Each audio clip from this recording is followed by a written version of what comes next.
The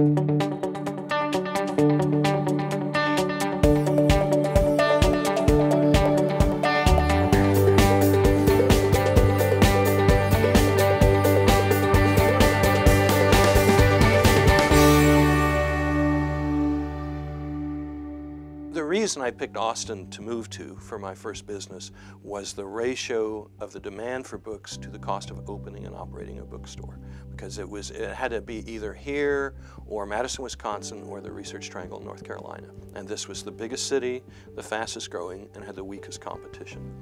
I've started 4 companies. The first one was a book stop, and it became one of the biggest bookstore chains in the country, and then Barnes & Noble bought it, and it was their entry into the big book superstore business. We were really the first chain of book superstores, really modeled after Toys R Us, which is an older company.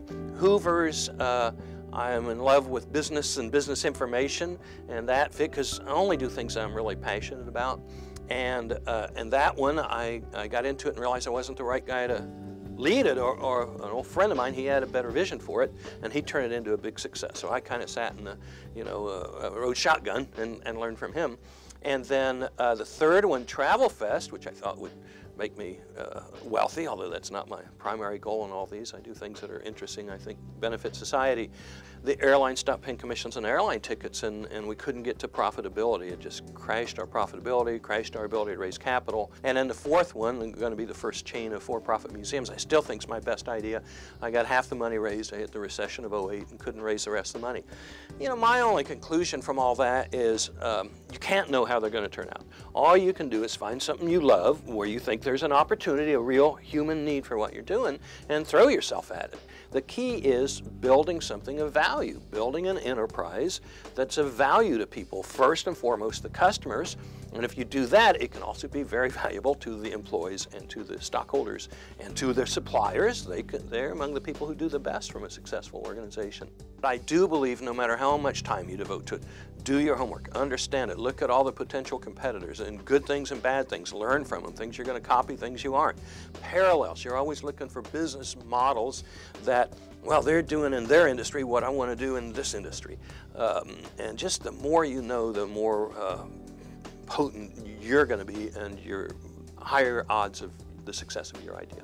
Entrepreneurs have really high levels of self-confidence. They believe in what they're doing. But I think it comes from doing your homework, from becoming an expert, from looking at the data and saying, no, I know this is the way the world's heading, and I'm in the right spot. And that's what gives you the confidence to say, well, I'm right. Even if today was a bad day, this is a great idea, and I'm going to make it happen. I believe nothing is more important than making life better for your customers. And I believe everything, all the other great things that a great enterprise can do, create great jobs, make stockholders rich, whatever, that all flows from your customers. And you have to care about them, in a sense, love them, and you have to be able to put yourself in their shoes.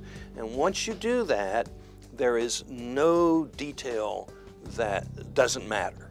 And the smallest thing can have an impact. Everything you do, think about, is there a better way to do it? Once you get in the habit of being creative, you can't stop.